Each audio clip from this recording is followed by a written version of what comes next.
በስመ አብ ወወልድ ወመንፈስ ቅዱስ አሐዱ አምላክ አሜን። ካብ እግዚአብሔር አቦናን ካብ ጎይታና ኢየሱስ ክርስቶስን ጸጋን ሰላምን ይብዝሓልኩም ኣብ ኩሉ ማዓውዳት ዓለም ኮንኩም ተካተልና ዘለኹም ተከታተልትና ከም ያለኹም ከም የቀንኹም እግዚአብሔር ብምሕረቱ በፍቅሩ ብለውሃቱ በመለኮታዊ ሓለወኡ ሓልዩ ክሳብ ሰዓት እዚኣ ብድሓነ ሰላም ስለ ዘብፅሓና ክብርን ምስጋናን ኣምልኾን ውዳሴን ንዘላለም ዓለም ንዝኽሪ ስሙ ይኹን። ቅዱስን ብሩኽን ወርሓ ጾመ ፍልሰታ ተሕልፉ ክትህልው ከዓ በዓል ሙሉእ ተስፋን ምንዮትን የሞ እግዚአብሔር በድጋሜ ብሩኽ ጾም ይግበረልና። ናይ ለማዓንቲ ካልኣይ ክፋል ትምህርትና ኣብ ዝሓለፈ ቀዳማይ ክፋል ከም ዝጀመርናዮ መዝሙር ማርያም ብዝብል ኣርእስቲ ካልኣይ ክፋል ለማዓንቲ ክንቅጽሎ ኢና። ኣብ ዝሓለፈ ቀዳማይ ክፋል መእተዊ ኢና ጌርና ነርና ናቱ መቀጽልታ ሎም ድማ ክንቀጽሊና ማለት እዩ። እግዚአብሔር ክረድአና ምስትውዓሉን ጥበቡን ክገልጸልና ናቱ ቅዱስ ፍቃዱ ይኹን። መዝሙር ማርያም እንታይ ዓይነት መዝሙር ምዃኑ ኣስፋሕ ኣቢልና መእተዊ ርኢና ነርና። ለማዓንቲ ነተን ጠቀስናየን ወንጌል ሉቃስ ምዕራፍ 1 ካብ 46 ጀሚርና በብ ጥቅሰን ክንሪአን ክንፍትን ኢና። ናይ ለማዓንቲ ንሪኣ ፍቅዲ 46 ዘላ ተኣብዮ ነፍስየ ለእግዚአብሔር ነፍሰይ ንእግዚአብሔር ተዕብዮ ትብል ቃል ኢና ለማዓንቲ ክንሪያ። ኣብቲ ቀዳማይ ክፋል ከም ዝረኣናዮ እቲ ካብ ኩሉ መዝሙራት ዝዓበየ መዝሙር ካብ መጽሓፍ ቅዱስ እንመሃሮ እዚ መዝሙር እዚ ምዃኑ ቤተ ክርስቲያን እውን ነዚ መዝሙር ማርያም ማግኒፊካት ኢላ ከም ትጽውዖ ርኢና ነርና። እዚ መዝሙር እዚ ቅንየ ናይ ሰባት ወይ ድማ ሓሳባት ሰብ ዘይኮነስ ካብ መንፈስ ቅዱስ ዝወሓዘ ዝፈለቀ መዝሙር ምዃኑ ርኢና ነርና። ድርሰት ናይ ሰባት ኣይኮነን ኢልና ነርና። ወይ ድማ ሰባት ዝቅነይዎ ቅንየ ካብ ሓሳቦም ኣፍሊቆም ዝቅነይዎ ቅንየ ወይ ድማ ስነ ገጥሚ ከም ዘይኮነ እንታይ ደኣ ካብ መንፈስ ቅዱስ ምዃኑ ርኢናዮ ነርና። ኣብ መጽሓፍ ቅዱስ እውን ምስኡ ዝሰማማዕ መዝሙር ናይ ቅድስት ሃና እመ ሳሙኤል ቀዳማይ ሳሙኤል ምዕራፍ 2 ኣናጻጺርናዮ ነርና ኢና ማለት። ስለዚ እዚ መዝሙር እዚ ዝተዘመረሉ ግዜ ኣዲና ቅድስት ድንግል ማርያም ንክርስቶስ ኣብ ማህፀና ፀዊራ ከላ እዩ። እዚ መዝሙር እዚ ዝተዘመረሉ ግዜ ቅድስት ድንግል ማርያም ንክርስቶስ ኣብ ማህፀና ተሰኪማ ኾላ ጠኒሳቶ ኾላ ማለት እዩ ተዘመረ መዝሙር ቅድስቲ ኤልሳቤጥ በመንፈስ ቅዱስ ተመሊኣ ኣብ ዝነበረትሉ ጊዜ እዩ ዮሐንስ መጥምቕ ኣብ ማህፀን ኣዲኡ ብሓጎስ ተሰራሲርሉ ኣዝነበረ ጊዜ እዩ ዝመዝሙር ተዘመረ ስለዚ ኩሉ ዘርእዮ እዚ ክርስቶስ ኣብ ዘለዎ ቦታ ሓጎስን ምስጋናን ከም ዝኸውን ኢና ንምሃር ካብዚ መዝሙር እዚ እንታይ እናና ቅድስት ድንግል ማርያም ነዚ መዝሙር እዚ ክትዝምር ኮላ ወይ ድማ ኣብ ዘመረትሉ ጊዜ ክርስቶስ ኣብ ማህፀና ነይሩ ተፀዊሩ ነይሩ ጥንሲ ነይሩ ቅድስቲ ኤልሳቤጥ በመንፈስ ቅዱስ ተመሊኣ ነይራ ቅዱስ ዮሐንስ መጥምቕ ኣብ ማህፀን ኣዲኡ ኾሎ ተሓጒሱ ኣብ ዘለለሉ ጊዜ ነይሩ ማለት ስለዚ ኩሉ ዘርእዮ ክርስቶስ ኣብ ዘለዎ ስፍራ ክርስቶስ ኣብ ዘለዎ ማሕበር ክርስቶስ ኣብ ዘለዎ ስፍራ ክርስቶስ ኣብ ዘለዎ ህይወት ኩሉ ሓጎስን ምስጋናን ከም ዝኸውን ኢና ንርኢ ማለት እዩ ክብሪ ንእግዚአብሔር ይኹን ስለዚ ክርስቶስ ዘለዎ ሰብ ክርስቶስ ዘለዎ ማሕበር ክርስቶስ ዘለዎ ስፍራ ኩሉ ጊዜ ናይ ሓጎስን ናይ ምስጋናን ኣርእስቲ ከም ዝኸውን ኢና ነዚ ንርኢ ስለዚ ቅድስት ድንግል ማርያም እቶም ቦታት ከም መጀመርታ በፀጋ ኣምላኽ እያ ተኣሚና በቃ በፀጋ ኣምላኽ በፅእቲ ኣንቲ ካብ እግዚኣብሔር ከም ዝፍጸም ዝነገርክ ከም ዝፍጸም ካብ እግዚኣብሔር ዝተነገር ከም ዝፍጸም ስለዚ ኣመንክሲ በፅእቲ ኢኺ ከም ዝበለታ ቅድስት ድንግል ማርያም መጀመርታ بتسجى أملاخ يا تأمينا شعو عبيت أملاخ هزن توت كبرو هزن توت እግዚአብሔር ይመስገን በቃ بتسجى أملاخ مستأمنك بእግዚአብሔር مستأمنك شعو عبيت እግዚአብሔር يخات الزنتو عبيت እግዚአብሔር يخات بسر እግዚአብሔር أب هيوتك معرخ ندي عبيم وخانو بزح ጊዜ ሰባት أنا ناتي أنا غيره قلم ملتاتنا نبل بقى كمزي غيره كمزي أبيله أنا إنا نبل قدس دنجل مريم جنا إجزي أبي هر بزبل أجميرة بقى تأبيو نفسي لك زي أبي هر أنا خمس خونكو بعبيتي بخمزي كونسي بس أجاك زي أبي هر مستأمنت شعو إجزي أبي هر يعني إجزي أبي هر نفسي نجزي أبي هر تعبيو إلى بقى أزيد ناي قدسان بقى ناي قدسان هيوت ناي قدسان من قدي أزي بقى ناي مسجانا هيوت زي مسجانا زي ناي قدسان من قدي قدسان زقوا عزلو قدسان زخدلو من قديو مالتيو سلازي قدس دنجل مريم بمدراوي خبري أيتحقوستن بقى بمدراوي خبري فتصيمة تاي قبرتن أيتحقوستن انتاي دعا اتي زلالماوي مدحانيت أب مهزنا بمحدارو يا تحقوسا تدسيتا እግዚአብሔር ይመስገን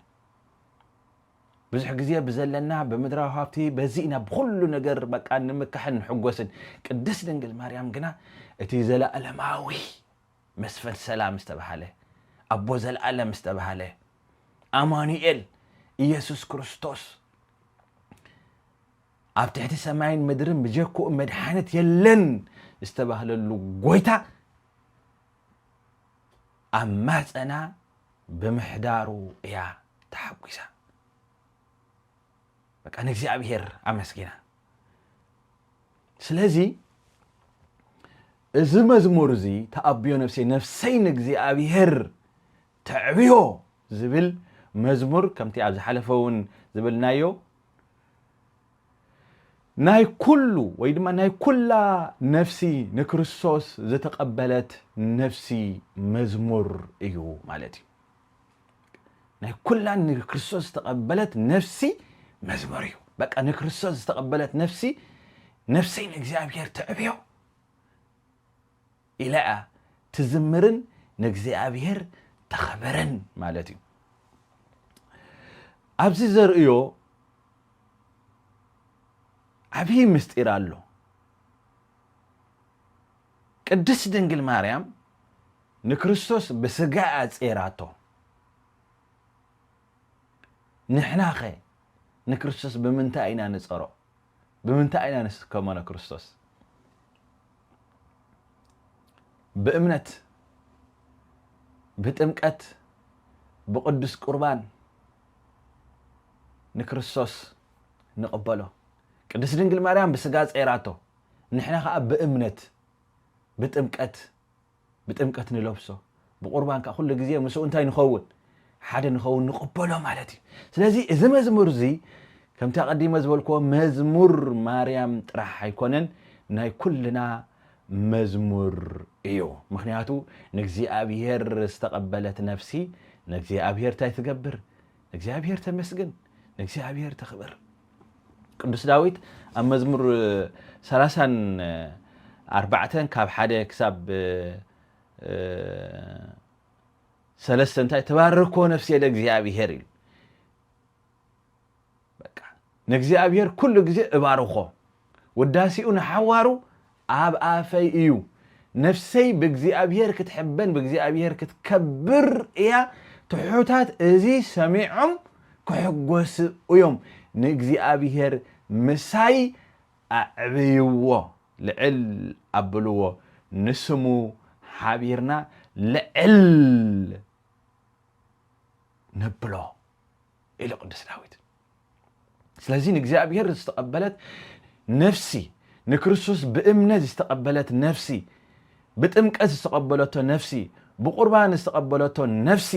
በቃሉ ዝተቀበለቶ ነፍሲ ንእግዚአብሔር ታይ ተግበርዎ ትብል ምሳይ ኮንኩም ንእግዚአብሔር ኣዕብይዎ ትብል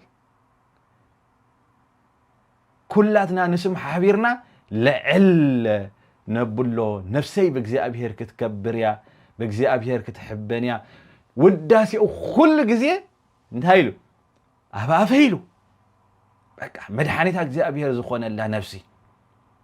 ስለዚህ ኩሉ ግዜ ምስጋና ካብ ልሳና ካብ ውሽጣ ካብ ነፍሳ ይውሕዝ ማለት እዩ ንክርስቶስ ኣብ ውሽጣ ተቐብ ስለዚህ ቅድስት ድንግል ማርያም ክርስቶስ ኣብ ማህፀና ምሰዘር እዚ ምስጋና እዚ ካብ ውሽጢ ዝውሓዘ ስለዚህ በመንፈስ ቅዱስ ተቃናየ ቅኔ መዝሙር እዩ ኢልና ስለዚህ ንሕናውን ከምኡ ከምዚ ዓይነት ህይወት ንእግዚአብሔር ዘዕቢ ንእግዚአብሔር ዘኽብር ህይወት ክህልወና ይግብኦ ማለት እዩ ነፍሰይ ንእግዚአብሔር ተዕብዮ ከናፍረይ ኣይበለትን ድምፀይ ኣይበለትን ታይላ ነፍሰይ ስለዚህ ምስጋና ካብ ውሽጢ ዝውሓዘ ካብ ውሽጢ ዝነቀለ ካብ ውሽጢ ዝፈለቀ ክኸውን ኣለዎ ማለት ብኩሉ እንተነኻ ንእግዚአብሔር መግዛእ ይዘርኢ በቃ ብኩሉ ሓይልኻ ብኩሉ ነፍስኻ ንእግዚአብሔር ኣምላኽካ ኣፍቅሮ ከም ዝተባሃለ ስለዚህ እዚ መዝሙር እዚ ድማ ካብ ልሳን ካብ ኣፍ ዝወፀ ዘይኮነሲ ነፍሲ ካብ ውሽጢ ንእግዚአብሔር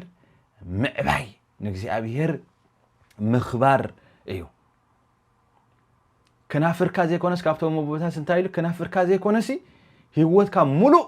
ንእግዚአብሔር ወድሶ ከምቲ ቅዱስ ዳዊት ኢልዎ ዘሎ ውዳሴኡ ንሓዋሩ ኣብ ኣፈዩ ከም ዝበሎ ሙሉእ ህይወትካ ከናፍርካ ጥራሕ ዘይኮነሲ እንታይ ዳ ሙሉእ ህይወትካ ንእግዚአብሔር ወድሶ ንእግዚአብሔር ኣዕቢ ይብል ስለዚህ ሙሉእ ህይወትና ከመይ ኣሎ ናብራና ከመይ ኣሎ ሎሚ ብዙሓት ኣብ ቤተ ክርስቲያን ኣሜን ንብል ኢና ኣሜን ይብሉ እዮም መዝሙር ንዝምር ኢና መዝሙር ዝዝምሩ ብዙሓት እዮም ግና ልቦም እንታይ እዩ ካብ እግዚአብሔር ርሑቕ እዩ ልብና ካብ እግዚአብሔር ርሑቕ እዩ እቲ ከናፍርና ዝብሎን ውሽጥና ዝነብሮን ዝብሎን ኩሉ እንታይ እዩ ንንበይኒ እዩ ማለት እዩ ካብዚ ኢና እምበኣር ክንጥንቀቕ ዘለና بلسانكا بأفكا أمين أمين سلزبلكا مزمور سلزمركا راح أخولا يكونن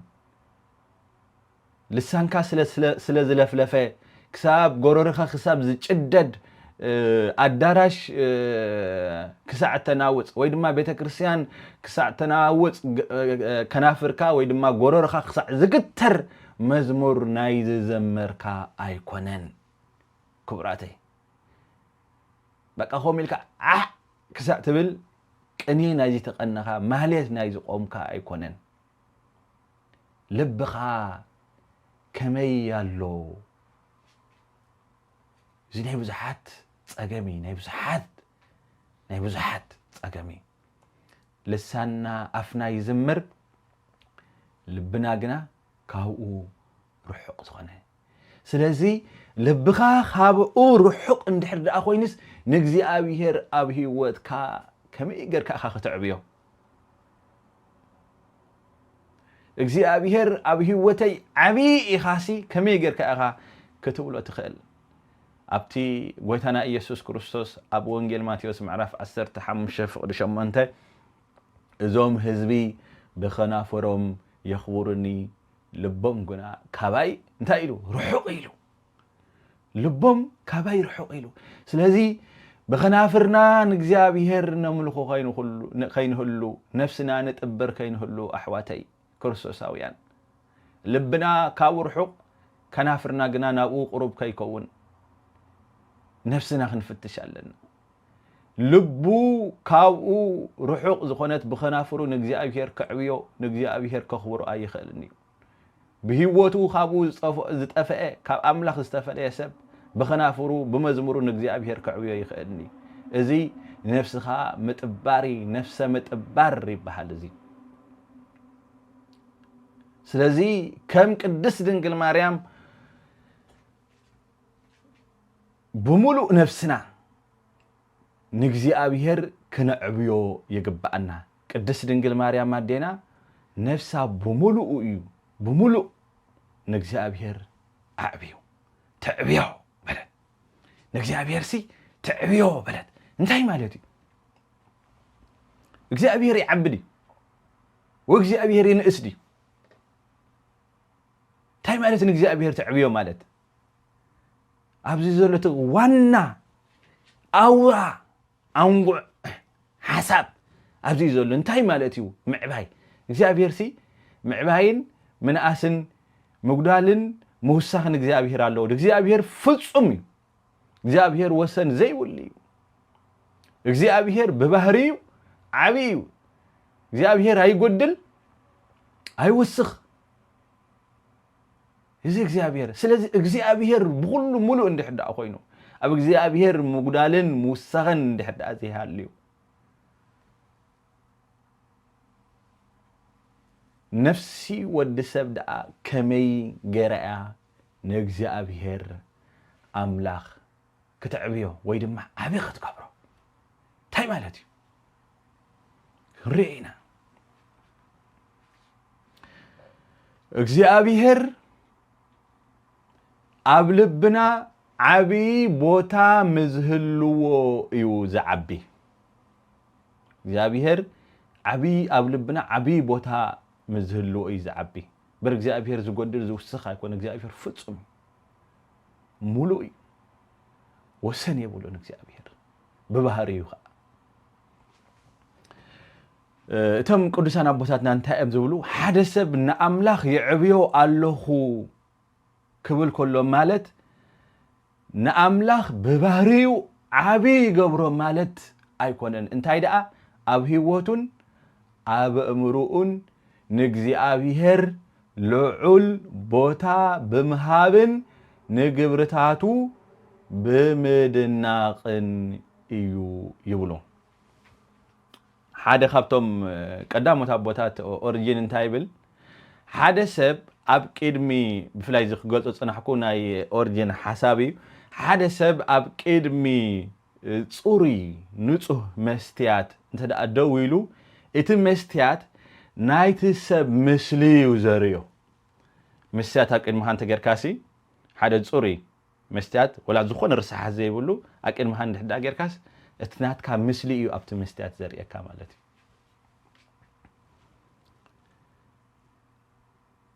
سلازي اتا كاب حاتيات نصهت زخونت نفسي كاب حاتيات زتفليت نفسي بمنفس قدوس كتملا كلا نا أملاح فقرن عبيتن أب أنت يقبر ينصبارق أب ينصبارق سلازي قدس دنجل مريم دما بمولو نفسا منفسا سلاستقبلته عبيت أملاح أبقى تغيرو تنصبارق سلازي نفسي نكسيابير تعبيو بلد نفسي نكسيابير تعبيو مجمر تحسبون كفتر كله سي እግዚአብሔር በመልክዕናን በምስልናን ሰብ ነፍጠር ባለ ስለዚህ እትምስልቲ እግዚአብሔር አባና خريኦ ይደል ማለት እዩ እዚ እምባርትን እግዚአብሔር ምዕባይ ክንብል ኮልና እቲ ምስሊ እግዚአብሔር አባና ክንጻባረቅን ክህሉን ኮሎ ኢ ማለት እዩ ስለዚህ ሎሚ ኣብ ልብና አይናይ ምስሊ ዘሎ ኣብ ልብና ኣብ ህይወትና አይናይ ምስሊ ዘለና ገንዘብ ካብ እግዚአብሔር ዝዓብ እንተኮይኑ አምላኽ ኣብ ልብና ኣይዓበየን ክብረሰብ ካብ እግዚአብሔር ዝዓብ እንድሕር ደኣ ኮይኑ አምላኽ ኣብ ልብና ኣይዓበየን ኣይከበረን ማለት እዩ ስለዚህ ኣብ ልብና ዘሎ ምስሊ ኣብ ልብና ዘሎ ሎሚ እንታይ እዩ ኃጢአት ፍቅር ገንዘብ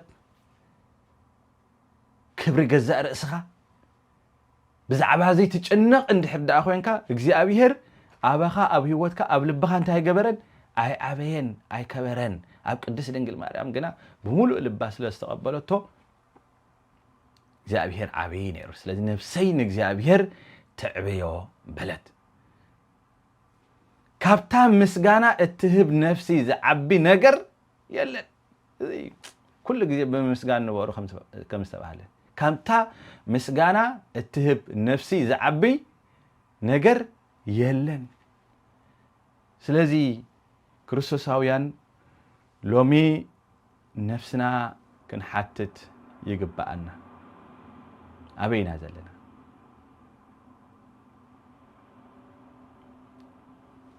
كمية علنا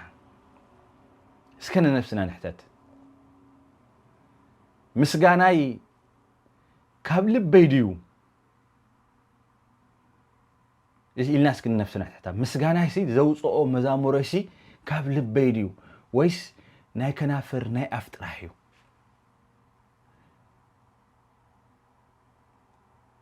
ويس لمد طراحيو بحقسي كم قدس دنجل مريم مچم نزي بفلاي كابيته كنت كوينو اب عدنا نزي مزمور زي نصلو زي معلتاوي زي بلو سب يلن تابيو نفسي لእግዚአብሔር نفسي لእግዚአብሔር تعبيو صحفنان ህይወትናን ቃልናን ከምቲ ጽሑፍና ዘለዲ ዘሎ ፈጽም የለን ንእግዚአብሔር ኣብ ህይወተይሲ ይዕብዮ ለኽዴ ከም ቅዱስ ድንግል ማርያም ኣብዚ ጾምዚ ጾመ ማርያም ኢልና ጾመ ፍልሰታ ኢልና ንጾመ ዘለናሲ ካብ ቅዱስ ድንግል ማርያም በረኸት ክንካፈል ከምኡን ከምቲ ቅዱስ ድንግል ማርያም ዝነበረቶ ህይወት ኣብ መጽሓፍ ቅዱስ ተጻሒፉልና ከም ዘሎ ከምኡ ዓይነት ህይወት ምእንቲ ክህልወና እዩ ንጾመ ዘለና ስለዚህ ምስጋናይሲ ካብ ልበይ ድዩ ዝወፅእ ዘሎ ካብ መንፈሰይ ድዩ ካብ ነፍሰይ ውሽጢ ድዩ ዝወፅእ ዘሎ ኢልና ነፍስና ክንሓታ ይግባአና ብልምድ ድየ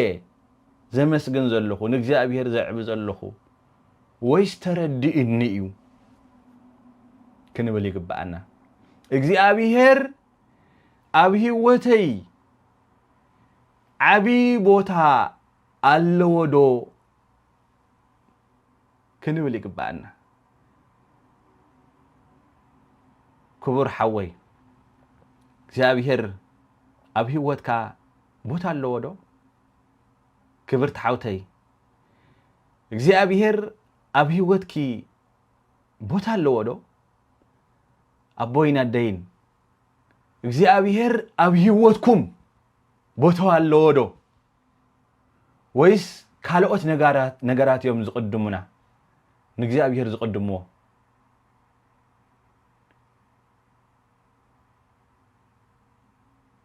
ሎሚ ነፍስና ብዝጾም ዚ ክንሓታ ዝግባአና እዩ ሎሚ ኣብ ዝጾም ዚ ንነፍስና ክንሓታ ዝግባአና እዩ ካብ ህይወት ቅድስት ድንግል ማርያም ካብዚ መዝሙር ዚ ንመሃሮ ሎሚ እዚ እዩ ቅድስት ድንግል ማርያም ካብ ልባ ካብ መንፈሳ ንእግዚአብሔር ኣዕብያ ንእግዚአብሔር ኣኽቢራ ተኣብዮ ነፍስየ ለእግዚአብሔር ነፍሰይ ንእግዚአብሔር ተዕብዮ ተኽብሮ ህይወተይ ኩለንተናይ ንእግዚአብሔር ወፍየ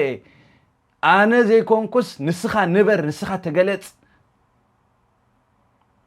ናትካ ምስሊ የንጸባርቕ ኢላ ንእግዚአብሔር ኩለንተና ዝወፈየት ቅድስት ኣደያ ስለዚህ ንሕና ከዓ ሎሚ ከምኡ ክኸውን ይግብኦ ህይወትና ኩለንተናና ንእግዚአብሔር መንፈስናን ሓሳብናን ሕልናናን ነፍስናን ንእግዚአብሔር ክኸውን ይግብኦ ምስጋናና ካብ ልቢ ክኸውን ይግብኦ ካብ ልምዲ ይኮነን ካብ ልቢ ምዝኸውን እዩ መቐረቱ ዝርዳአና ብዝበልናዮ መጠን ጣዕሙን ዕምቆትን እንዳሰፍሐ ዝኸይድ ብልድ ምጥራሕ እንተኮይኑ ግን ልምዲ ጥራሕ መንፈሳዊ ርውየት መንፈሳዊ ዕረፍቲ የብሉን ስለዚህ ቀዳምነት ኣብ ህይወትና ንእግዚአብሔር ከነቀድም ይግባእ ንእግዚአብሔር ከነዕቢ ይግባእ ኣብ መዝሙር 40:46 ንዓኻ ዝደልዩ ኩሎም ይተሓጎሱ ኢሉ እግዚአብሔር መስገን ንዓኻ ዝደልዩ ኩሎም ይተሓጎሱ በኣኻውን ባህ ይበሎም መድሓንካ ዘፍቅሩ ዘበሉ ከየብከሩ እግዚአብሔር ዓብይ እዩ ይበሉ ኢልና እግዚአብሔር መስገን እንታይ ኢሉ ቅዱስ ዳዊት ንዓኻ ዝደልዩ ኩሎም ይተሓጎሱ በቃ እታ ንእግዚአብሔር ትደሊ ነፍስስ እንታይ ኣለዋ ሓጎስ ኣለዋ በእግዚአብሔር ከዓ ባህ ይብላ ከምቲ ቅድስት ድንግል ማርያም ኣብዚ መጽእ ክንሪአ ኢና ቅድስት ድንግል ማርያም ዝዘመረቶ መዝሙር ከምቲ ቅድስት ሃና ዝዘመረቶ መዝሙር ስለዚህ በኣኻ እንታይ ይግበሮም ባህ ይበሎም መድሓንካ ዘፍቅሩ ዘበሉ ከየብከሩ እግዚአብሔር ዓብይ እዩ ይበሉ እግዚአብሔር ኣብ ህይወተይ ዓብይ እዩ እንዳበሉ ይዝምሩ ኩሉ ግዜ ኸም ይብሉ ስለዚህ ኣሕዋተይ እግዚአብሔር ኣብ ህይወትና ዓብይ ድዩ እግዚአብሔር ብህይወትና ነዕብዮ ደለና ከምቲ ምስሉ ገይሩ ዝፈጠረና ከምኡ ዶ ኣለና ነፍስና ክንፍትሽ ይግባእና ስለዚህ ነቲ ምስሊ እግዚአብሔር ኣርሲሕናዮ እንድሕር ደኣ ሃሊና ብንስሓ ክንምለስ ኣቅድምኡ ክንብርከኽ እግዚአብሔር ኣምላኸይ ብህይወተይ ብናብራይ ብኩልንትናናይ ከዕብየካ ምስጢር መድሓንካ ገለጸለይ ደገ ቃልካ ክፈተለይ ክንብሎ ይግባአና ማለት እዩ ከም ቅድስት ድንግል ማርያም ኩሉ ግዜ ነፍሰይ ንእግዚአብሔር ተዕብዮ ኢልና ብህይወትና ንእግዚአብሔር ክነኽብሮ እግዚአብሔር ይደግፈና ስለሰማዕኩምኒ እግዚአብሔር ኣብ ትገብርዎ ጸሎትን ምህልላን ጽን ኢሉ ይስማዕኩም በረኸትን ረድኤትን ኣዴና ቅድስት ድንግል ማርያም ምስ ኩላትና ይኹን ኣሜን